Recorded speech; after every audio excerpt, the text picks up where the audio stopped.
अस्सलाम वालेकुम viewers, welcome back with another video. So आज की जो वीडियो है वो है एसक्यूएल इंजेक्शन के बारे में, और ये भी बहुत ही इंटरेस्टिंग वीडियो होने जा रही है क्योंकि इसमें मैं आपको बताऊंगा कि एसक्यूएल इंजेक्शन एक्चुअली चीज़ क्या है और ये काम कैसे करता है। इसकी मदद से आप किसी भी वेबसाइट का जो लॉगिन है उसको कैसे बाईपास कर सकते हैं, या फिर किसी वेबसाइट में मौजूद उसके डेटाबेस की तमाम तर इंफॉर्मेशन को कैसे रिट्रीव कर सकते हैं। सो चलिए स्टार्ट करते हैं। फर्स्ट ऑफ ऑल कि एसक्यूएल है क्या। तो SQL stand for structured query language. ये एक ऐसी लैंग्वेज है कि जिसकी मदद से आप डेटाबेस के साथ कम्युनिकेशन कर सकते हैं। एक्चुअली आपका जो डेटाबेस मैनेजमेंट सिस्टम होता है, ठीक है, वो डेटाबेसेस को मैनेज कर रहा होता है। तो आपने जब भी कोई काम किसी डेटाबेस के ऊपर अप्लाई करना होता है तो आप थ्रू एसक्यूएल स्टेटमेंट करते हैं। आप एसक्यूएल की मदद से डेटाबेस को लिख कर दे देते हैं, डेटाबेस मैनेजमेंट सिस्टम को, सॉरी, कि डेटाबेस पे ये ऑपरेशन परफॉर्म करना है, तो वो फिर उसके मुताबिक डेटाबेस पे ऑपरेशन परफॉर्म करता है। तो चलिए हम इसका डायरेक्टली लाइव डेमो देखते हैं। फर्स्ट ऑफ ऑल तो मैं जैसा कि मेरे पास ये मेरा डेटाबेस मैनेजमेंट सिस्टम है माईएसक्यूएल का, जो इंटरफेस है पीएचपी माई एडमिन का। तो इसमें आप देखिए मेरे पास काफ़ी सारे डेटाबेसेस हैं। तो मैं जो डेटाबेस इस्तेमाल करने जा रहा हूँ वो है डावा का DBWA, ठीक है। अब इसमें मेरे पास डेटाबेस में जैसा कि टेबल्स मौजूद हैं, तो हमने जब भी कोई डाटा रिट्रीव करना है तो हमें यहाँ पर लिख कर देना पड़ता है। फॉर एग्जाम्पल मैं कहता हूँ सेलेक्ट ऑल फ्रॉम यूज़र्स, ठीक है। तो मतलब कि मेरे यूज़र्स के टेबल में जितना डाटा है वो सारा मुझे शो करवा दो। तो अब देखिए मैंने लिख के दिया तो उसने मुझे डाटा निकाल कर दे दिया।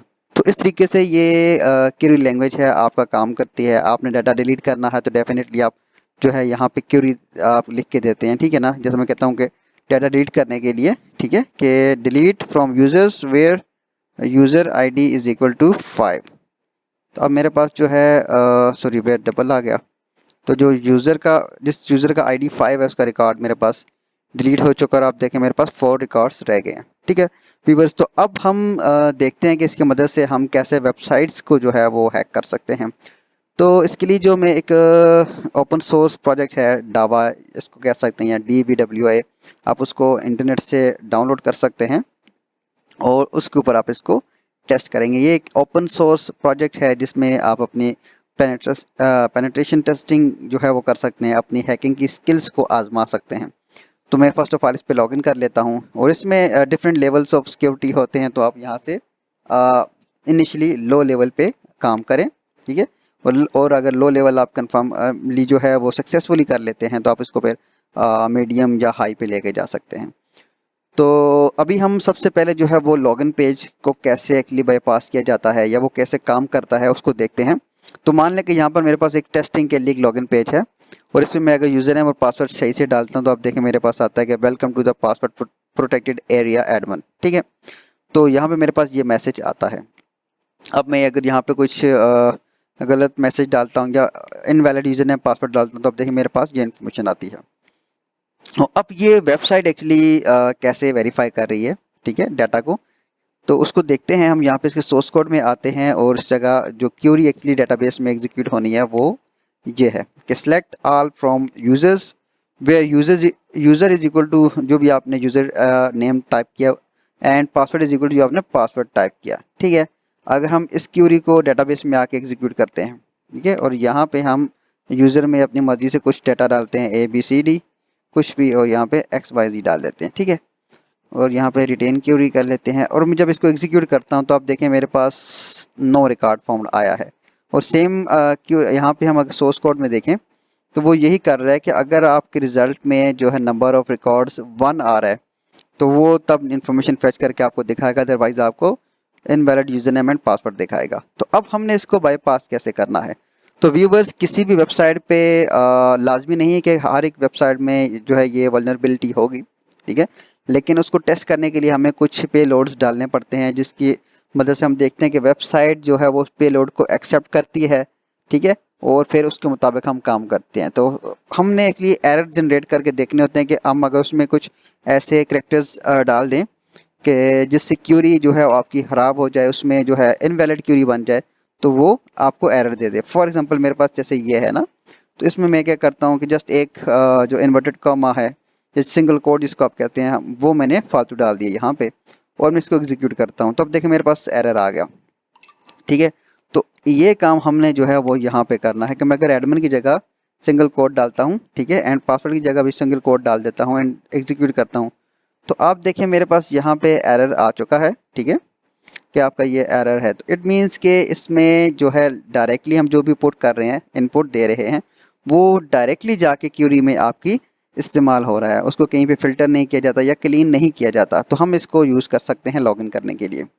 अब नेक्स्ट क्या है कि हमारे पास एक पेलोड है, ठीक है, जिसमें हम एक्चुअली ये एक पेलोड है कि इन्वर्टेड कॉमा और 1 इज़ इक्वल टू 1 और आगे आपके हाइफन हाइफन स्पेस।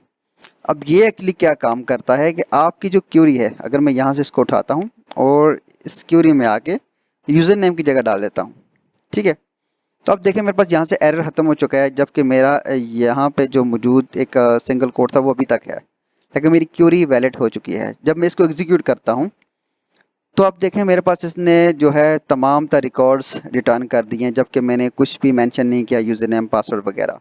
तो इसने काम कैसे किया कि ये जो हमारे पास क्यूरी के अंदर ऑलरेडी जो, अगर मैं आपको कंट्रोल जी से दिखाऊं तो एक सिंगल कोड ओपन हो रहा था, फिर यूज़र नेम आ रहा था, फिर क्लोज हो रहा था। तो इसमें उसने क्या किया कि ये जब लगा तो हमारे पास user name is equal to empty आ गया और आगे जो और का ऑपरेटर लगा एंड 1 इज इक्वल टू 1। अब 1 इज इक्वल टू 1 का मतलब यह है कि ट्रू। तो जब भी किसी भी रिकॉर्ड में जब ट्रू रिटर्न होता है तो वो रिकॉर्ड आपका जो है वो आउटपुट में आ जाता है, और आगे जो हाइफन हाइफन या डैश डैश या माइनस माइनस आप कह सकते हैं स्पेस जो है, ये क्या करता है कि इसके बाद की तमाम तर क्यूरी जो है उसको कमेंट में कन्वर्ट कर देता है, तो वो क्यूरी आपकी एग्जीक्यूट नहीं होती। अब नेक्स्ट क्या है कि ये क्यूरी हम जब लगाते हैं यहाँ पर तो हमारे पास रिकॉर्ड आ गए, ठीक है, तो डेफिनेटली इसको यहाँ पर रिकॉर्ड शो करने चाहिए, लेकिन ये यहाँ पे रिकॉर्ड शो करेगा या नहीं करेगा हम इसको देखते हैं। ठीक है, मैं क्लिक किया तो अब देखिए मेरी क्यूरी एग्जीक्यूट हो चुकी है, मेरे पास कोई एरर नहीं आया, लेकिन ये कह रहा है कि यूज़र नेम और पासवर्ड इनकरेक्ट है। ठीक है, तो ध्यान में रखिए कि सम टाइम ऐसा होता है आपके पास कि आपकी क्यूरी एग्जीक्यूट होती है, बैक एंड पे रिकॉर्ड्स रिट्रीव भी हो रहे होते हैं, लेकिन रिजल्ट नहीं आता, क्योंकि दो सिनेरियोज होते हैं बैक एंड पे वेरिफिकेशन के कि जब भी रिकॉर्ड सेट मिला आपको डाटा सेट, तो आप कहते हैं कि अगर डाटा सेट की जो लेंथ है वो 0 से ज़्यादा है तो आपने उस यूज़र को लॉगिन कर देना है। ठीक है ना, तो उसके लिए आपकी जो ये क्यूरी है जो भी मैंने लगाई है वो तो एक्सेप्टेबल है, लेकिन अगर वहाँ पे ये लिखा कि data set is equal to 1, ठीक है, मतलब कि अगर रिकॉर्ड सिर्फ एक आए तो आपने लॉगिन करना है, जैसा कि इस सिनेरियो में मेरे पास है। अगर रिकॉर्ड आपका क्या है एक है तो तभी लॉगिन करेगा। तो उसके लिए आप क्या करेंगे, आप या तो आपको किसी एक टेबल का आइडिया हो कि भाई इसका जो है वो ये टेबल का नाम हो सकता है, सॉरी कॉलम का नाम हो सकता है, तो आप उस कॉलम के मुताबिक करने से मैं कहता हूँ वेयर इट, ठीक है, this and user ID is equal to 1। ठीक है, और अब इसको एग्जीक्यूट करता हूँ, आप देखें मेरे पास एक्सेप्ट हो गया। ठीक है ना, और अगर डेफिनेटली आपको लाजमी नहीं है कि आपको कॉलम का नाम पता हो तो आप क्या करेंगे, आपने रिकॉर्ड्स को लिमिट कर लेना है। उसके लिए जो क्यूरी है वो ये है कि कामा इन्वर्टेड कामा या सिंगल कोड, और सॉरी ये नहीं है मेरे पास क्यूरी, वो है हमारे पास लिमिट वाली। ठीक है, and 1 is equal to 1 limit 1। अब लिमिट का जो वर्ड है ये एक्चुअली आपकी क्यूरी में जो है जितने रिकॉर्ड आते हैं उसको लिमिट करके एक रिकॉर्ड आपको शो करता है। जैसा कि ये क्यूरी मैंने अभी यहाँ पे एग्जीक्यूट करता हूँ तो अब देखें मेरे पास सिर्फ एक रिकॉर्ड आया है। ठीक है, अब सेम क्यूरी यहाँ पे मैंने लगानी है, यूज़र नेम मैंने डाल दिया, पासवर्ड बेशक आप कुछ भी ना डालें या कुछ दायां बायां देखें ऐसे लिख लें, तो वो क्योंकि यहाँ पे जब लगेगा आपकी क्यूरी में इस जगह पे तो वो तो ऑलरेडी जो है वो इग्नोर हो जाएगा। अब मैं इसको लॉगिन करता हूँ तो आप देख सकते हैं कि मेरे पास सिस्टम में मैं लॉगिन हो चुका हूँ और ये मेरा जो पेलोड है वो एक्सेप्ट हो चुका है। तो व्यूवर्स इस तरीके से नंबर 1 कि आप कैसे जो है किसी भी सिस्टम का या वेबसाइट का लॉगिन पेज बाईपास कर सकते हैं। इसमें पेलोड्स डिफरेंट किस्म के इस्तेमाल हो सकते हैं, लेकिन जो मैकेनिज़्म है वो ये है। अब नेक्स्ट हम आ जाते हैं कि किसी वेबसाइट के अंदर मौजूद डाटा क्या है, उसमें कितने टेबल्स हैं या उसमें कितने डेटाबेसेस हैं या कॉलम्स कौन कौन से हैं और उनमें डाटा क्या क्या है। तो अब हमने उसको देखना है, तो उसके लिए जो है मैं यहाँ पे जो डावा का इंटरफेस है या इन्वायरमेंट है इसमें एसक्यूएल इंजेक्शन का मेरे पास जो है एक सेक्शन है कि जहाँ पे हम अपना एसक्यूएल इंजेक्शन को टेस्ट कर सकते हैं। तो इसमें क्या है कि सिंपली वो हम यूज़र आईडी डालते हैं और हमें रिकॉर्ड दे देता है कि जी इस यूज़र का डाटा ये है, इसका ये है, और इस यूज़र का डाटा ये है, ठीक है। अब 5 मेरे पास नहीं है तो रिकॉर्ड नहीं आया, 4 आया तो आ जाएगा, ठीक है। अब इसमें हमने अपना एसक्यूएल इंजेक्शन लगाना है, तो सेम लाइक दैट हमें कुछ आपको एसक्यूएल इंजेक्शन दिखा देता हूँ जो कि आप यूज़ कर सकते हैं, और मैं इसको कोशिश करूँगा कि साथ में अपलोड कर दूँ। डिफरेंट एसक्यूएल इंजेक्शन है जिनमें से कोई एक आपके लिए काम कर सकता है, तो आप इनमें से एक एक को टेस्ट करते जाएं, और जो आपका लग गया सो आपका काम हो गया। अब यहाँ पे चूँकि मैंने एरर जनरेट करना है तो डेफिनेटली मैं सिंगल कोड लगाता हूँ और इंटर करता हूँ। अब देखें मेरे पास एरर आ गया, तो मुझे पता चल गया कि ये जो क्यूरी है वो डायरेक्टली क्या कर रही है, जो भी मैं डाटा दे रहा हूँ इनपुट, ठीक है, उसको क्यूरी के अंदर इस्तेमाल कर रही है। तो अब कोई भी वेबसाइट डाटा को एक्सेप्ट करने के लिए उसके दो तरीके होते हैं, एक गेट मेथड या एक दूसरा है पोस्ट मेथड। मीन्स कि वो यूआरएल की मदद से भी एक्सेप्ट कर रहा है, ठीक है। जैसे मैं यहाँ पे लिखता हूँ, देखें 4 है ना, तो मैंने 4 लिखा तो आ गया रिकॉर्ड। यहाँ पे 3 लिखता हूँ तो वो रिकॉर्ड आ गया, और यहाँ पे जब मैं कोड सिंगल कोड डालता हूँ, इंटर करता हूँ और एरर आ गया, ठीक है। या फिर वो डायरेक्टली फॉर्म से आप डाटा एक्सेप्ट कर सकती है। तो ये मेथड डिफरेंट हो सकते हैं। अब हम क्या करते हैं, पहले इसका व्यू सोर्स कर लेते हैं, मैं आपको दिखा दूँ कि काम कैसे कर रही है। तो अब देखें ये मेरे पास क्यूरी है, ठीक है। Select first name comma last name from users where user I D is equal to आगे $ID। $ID एक्चुअली ये है कि एक वेरिएबल है PHP का जो है लैंग्वेज, उसमें मीन्स कि जो आपने यूज़र आईडी टाइप की है, ठीक है, 1 2 3, उसका फर्स्ट नेम और लास्ट नेम सेलेक्ट करके आपको दिखा देगी।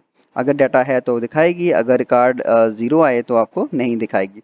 तो अब हम इसके अंदर अपना एसक्यूएल इंजेक्शन लगाते हैं, और मैं क्या करता हूँ कि एक क्यूरी के अगेंस्ट में सारे रिकॉर्ड्स को जो है निकालना चाहता हूँ। तो वो मैं कैसे निकालूंगा, मैं लिखता हूँ जी सिंगल कोट्स और 1 is equal to 1 and hyphen space, enter करता हूँ। तो अब देखें मेरा जो इंजेक्शन है वो लग चुका है, और मेरे पास तमाम तो यूज़र्स की इन्फॉर्मेशन आ चुकी है। आईडी जो मैंने टाइप की वो आएगी, ठीक है। इसका मतलब ये है कि वो डेटाबेस से फेच की हुई आईडी आपको नहीं दिखा रहा है, क्योंकि अभी मैंने आपको सोर्स कोड में दिखाया कि उसने आईडी को फेच ही नहीं किया। और फर्स्ट नेम में उसका फर्स्ट नेम, लास्ट नेम में last name, again same ID, ठीक है, क्योंकि मैंने पेलोड डाला। एंड पासवर्ड में मेरे पास सॉरी फर्स्ट नेम में जो है वो गॉर्डन जो भी है, and brown, and same like this आपके बाकी यूजर्स की इंफॉर्मेशन भी आ गई। अब ये तो हो गया कि सेम टेबल में जिसमें भी क्यूरी एग्जीक्यूट हो रही है आप वहाँ से इंफॉर्मेशन रिट्रीव कर रहे हैं ना। तो अब बाकी वेबसाइट के मुतालिक इंफॉर्मेशन आप कैसे रिट्रीव करेंगे, ठीक है। उसके लिए हमें एक क्यूरी होती है, वो होती है यूनियन सेलेक्ट की क्यूरी, हम वो यूज़ करेंगे। एक्चुअली यूनियन सेलेक्ट क्या करती है कि दो डिफरेंट क्यूरीज़ के डाटा सेट्स को जोड़ के आपको दिखाती है, ठीक है। मतलब एक क्यूरी का जो डाटा सेट होगा उसके साथ में दूसरी क्यूरी का डाटा सेट अपेंड करके दिखा देगी। तो वो काम हम करने जा रहे हैं इसमें। तो उसके लिए ये ज़रूरी है कि आपकी फ़र्स्ट क्यूरी और सेकंड क्यूरी, इन दोनों में नंबर ऑफ़ कॉलम्स आपके जो है वो बराबर होने चाहिए। फॉर एग्ज़ाम्पल मैं यहाँ पे आपको डेमो दिखाता हूँ कि आप मान लें कि आपके पास ये कोई एक डाटा सेट आया एक क्यूरी के अगेंस्ट, ठीक है, और जिसमें आपके पास 3 कॉलम्स आ रहे हैं, और यहाँ पे एक दूसरा डाटा सेट है जो कि किसी दूसरी क्यूरी का है। तो आप जब इसको अपेंड करते हैं यहाँ पे, ठीक है, तो ये देखें बिल्कुल जो उसका स्ट्रक्चर है वो ठीक नहीं है, और एसक्यूएल में आपको यहाँ पे एरर आएगा। तो इसके लिए ज़रूरी है कि आपकी एक क्यूरी और दूसरी क्यूरी का डाटा सेट जो है, ठीक है, वो सेम होना चाहिए, उनमें नंबर ऑफ़ कॉलम सेम होने चाहिए, ठीक है। और सम टाइम तो ऐसा होता है कि उनमें डाटा टाइप भी सेम होनी ज़रूरी होती है। तो हम इसके मुताबिक चलेंगे। तो हमने करना क्या होता है कि अब हमें क्या पता कि उसमें कितने नंबर ऑफ़ कॉलम्स मौजूद हैं। फर्स्ट क्यूरी जो ऑलरेडी एग्जीक्यूट हो रही है हमें तो नहीं पता, तो उसको टेस्ट करने के लिए हम डिफरेंट टेक्निक्स लगाते हैं। तो उसमें से हमने एक तो अपना जो है हमारा ऑलरेडी पेलोड चल रहा है वो तो हमने चलाना है, ठीक है। जैसे ये हमारा पेलोड था, मैं कॉपी करता हूँ, इंटर करता हूँ, ठीक है, और ये काम करता है, हाँ ठीक है, ये डाटा निकाल के मुझे दे रहा है। अच्छा, अब इसमें हमने क्या करना है कि मुझे ये हटा देना है, और या हम साथ में यूनियन सेलेक्ट, ठीक है, और आगे आपने कॉलम स्पेसिफाई करना है। जैसे मैं कहता हूँ जी 1, 2, 3, मैं इंटर करता हूँ तो अब देखें मेरे पास कहता है कि select statement have different number of columns. अब इसका एक तरीकाकार तो ये है कि आप क्या करें कि मतलब 1 से शुरू करते जाएं, ठीक है, मतलब यूनियन सेलेक्ट 1, एरर आ रहा है, चलें ठीक है जी, अब मैं 2 ट्राई करता हूँ। 2 ट्राई किया तो मेरे पास जो है वो डाटा आ गया। इट मीन्स कि मेरा जो था number of column first query में 2 हैं। अच्छा, सम टाइम हो सकता है 2 ना हो, 3 ट्राई करें, 3 पे एरर आ रहा है, आप 4 ट्राई कीजिए, 4 पे एरर आ रहा है। एक तरीका का तो ये है। और दूसरा ये है कि आप यहाँ पे यूज़ करें, मतलब जो सिंगल कोट आपने क्लोज करके जो प्रीवियस ओपन हो रहा है ना एस्टिमेटेड, तो आप क्या करें इसमें, यहाँ पे लिखते हैं कि ऑर्डर बाय 1, ठीक है। तो मैं इसको कॉपी भी कर लेता हूँ। अब मैंने इंटर किया तो क्यूरी मेरी एक्सेप्ट हो गई। इट मीन्स कि इसमें एक कॉलम तो डेफिनेटली है। अब मैं चेक करता हूँ कि फिर मैं 10 कर लेता हूँ, ठीक है। तो एरर आ गया कि 10 तो कॉलम उसमें है ही नहीं। तो मैं एस्टिमेटेड करता हूँ, चलें 10 नहीं है तो 5 ट्राई करते हैं। अगर 5 लग जाता है इट मीन्स कि 10 और 5 के दरमियान नंबर ऑफ़ कॉलम्स हैं, ठीक है। अब ये भी नहीं लगा, इट मीन्स कि अब 5 नहीं है और 1 है, तो इसके दरमियान में 3 ट्राई कर लेता हूँ। अब इसमें नंबर ऑफ़ ट्राइज आपकी कम हो जाती हैं। अब 3 भी नहीं लग रहा, इट मीन्स कि 3 से भी लेस देन है। तो मैं क्या करता हूँ, 2 करता हूँ और एंटर करता हूँ और मेरी क्यूरी एक्सेप्ट हो चुकी है। तो इस तरीके से आपने क्या करना है कि उसमें जो है पेलोड आपने ढूंढ लेना है। तो मेरा पेलोड क्या बन गया यहाँ पे जो है वो बना है जी, इन्वर्टेड कॉमा या सिंगल कोट स्पेस, आगे सेलेक्ट, ठीक है, for example column 1 and column 2 और आगे ये। अब इसमें हमने एक्चुअली क्या करना है, कोई भी इंफॉर्मेशन हम शो करवा सकते हैं। जैसा कि मैं ये एग्जीक्यूट करता हूँ, सॉरी मेरे पास एरर है, यूनियन सेलेक्ट एंड इंटर। तो मेरे पास अब देखिए इन्फॉर्मेशन मेरे पास आ गई है। अब मैं इसकी जगह कुछ भी 1 की जगह कुछ शो करवा सकता हूँ, 2 की जगह कुछ भी शो करवा सकता हूँ। फॉर एग्जांपल मैंने डेटाबेस का नाम देखना है, ठीक है, तो मैं डेटाबेस एंड देन ये, ठीक है, मैंने ये डाल दिया। ओके, तो अब इंटर करता हूँ तो मेरे पास डेटाबेस का नाम आ गया, डावा, ठीक है। मैं साथ साथ इसको भी अपने पास रख लेता हूँ। यूनियन सेलेक्ट हमारे पास है जी basic payload and get database name, और मैं साथ में ये फाइल भी अपलोड कर दूंगा। तो ये आपके पास आ गया डेटाबेस का नेम। अब अगर आप चाहते हैं कि जी मुझे साथ में पासवर्ड सॉरी यूज़र देखना है, यूज़र कौन है, ठीक है, तो आप यहाँ पे यूज़र लिख लें। अब दूसरों को आप छोड़ दें खाली, आप चाहें तो उसका नल लिख लें, आपकी मर्ज़ी, एंड देन सबमिट कीजिए। तो अब देखें वो कह रहा है कि आपका जो यूज़र है वो क्या है, आपके पास रूट है, ठीक है। अब मैं कहता हूँ गेट यूज़र नेम, उसके लिए आपके ये पेलोड आएगा। अब तो ये तो चलें हमारा पेलोड एक्सेप्ट हो रहा है, लेकिन इसमें हमने यूज़र नेम वगैरह तो हमने निकाल दिया, लेकिन हम बाकी जो कॉलम्स हैं या डेटाबेसेस इसमें कितने मौजूद हैं वेबसाइट में, वो कैसे निकालेंगे, ये नेक्स्ट एक क्वेश्चन है। तो उसके लिए मैंने टाइम बचाने के लिए पहले से पेलोड्स बना के रखे हुए हैं।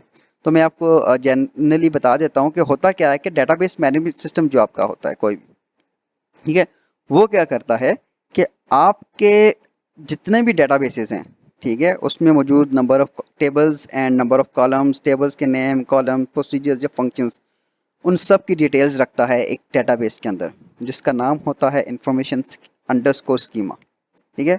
तो ये हमें कंफर्म है कि हर एक वेबसाइट में ये डेटाबेस लाजमी होता है और इसी के अंदर मौजूद इन्फॉर्मेशन सारी हमने निकालनी है। जैसे ये कॉलम्स का डेटाबेस है, टेबल है, ठीक है, सेम लाइक दिस टेबल्स का होगा मेरे पास। अब देखें ये टेबल्स का आ गया। अब इसमें लिखा होगा कि जी फ़लाँ डेटाबेस के अंदर फ़लाँ टेबल्स हैं, ठीक है।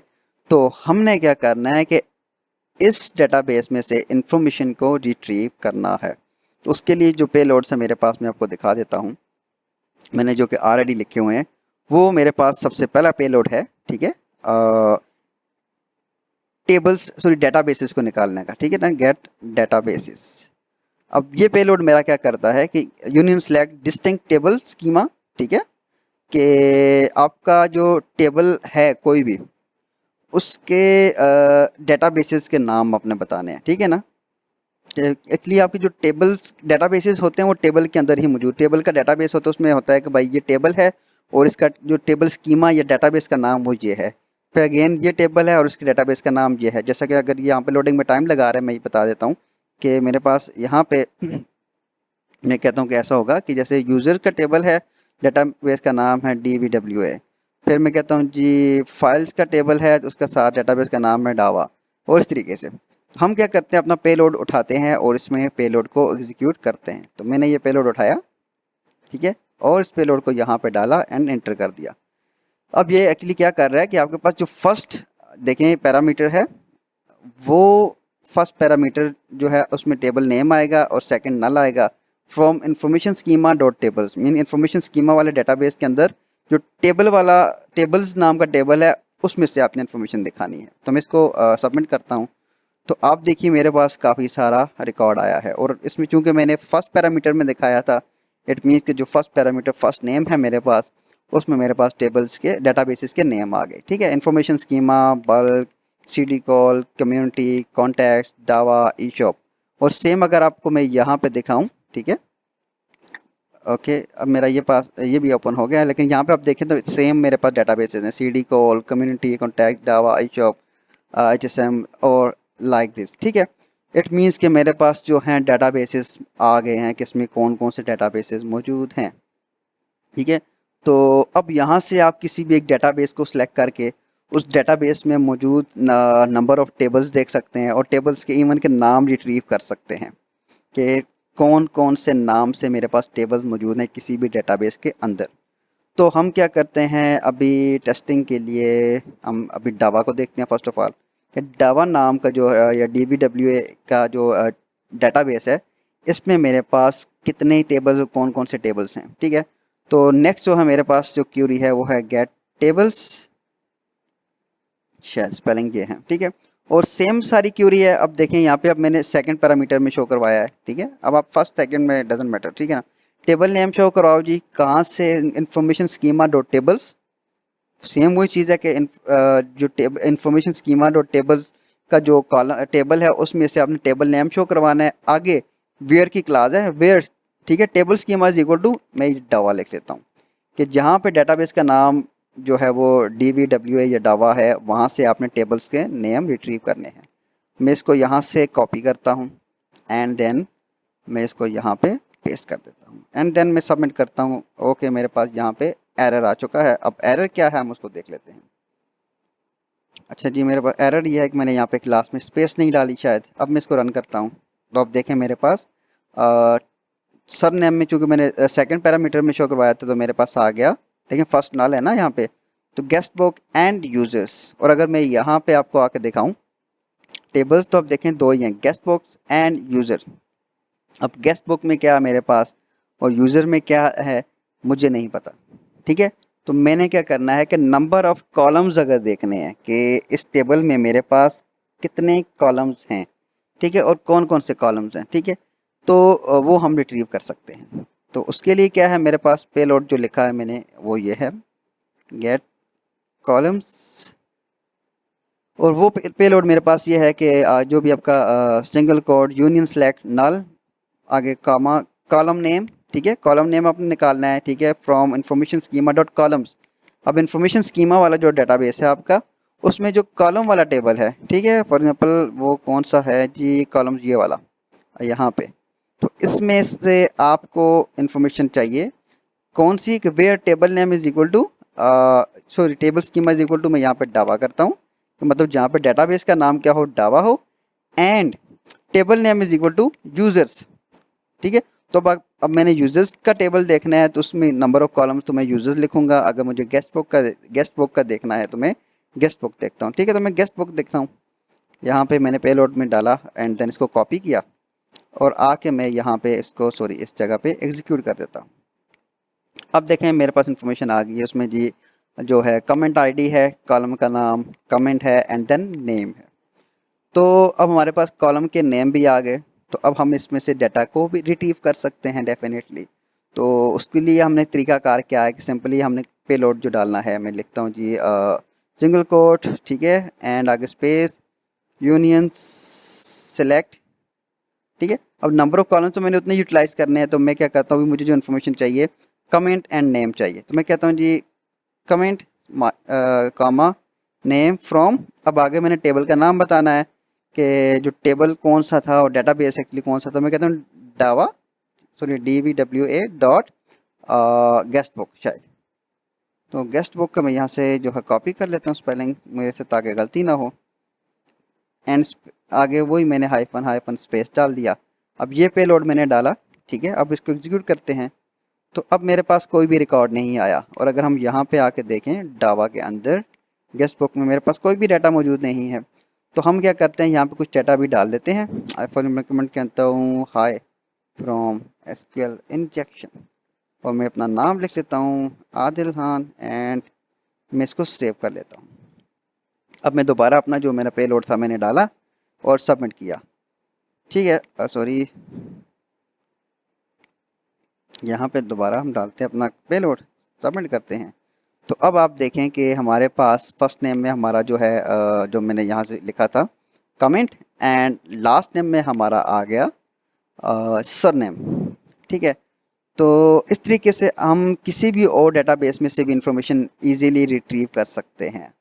अभी मेरे पास यहाँ पे जो है डेटाबेसेस पर्सनल है, मैं इनमें से कौन सा डेटाबेस आपको दिखाऊं, मुझे एक्चुअली इसके बारे में सोचना पड़ेगा। तो चलिए, टाइम टेबल का मेरे पास एक डेटाबेस है, हम इसको देख लेते हैं। ठीक है, इसमें क्या क्या इन्फॉर्मेशन है, तो डिटेल्स हैं हमारे पास, और नंबर ऑफ़ रोज़, अच्छा इसमें है ही कुछ नहीं। तो हम कोई और टेबल देख लेते हैं जिसमें से हम आपको डाटा निकाल के दिखा दें। तो चलिए, मेरे पास यहाँ पे आरटीएस का एक डेटाबेस है, तो हम इसमें से इंफॉर्मेशन को निकालते हैं।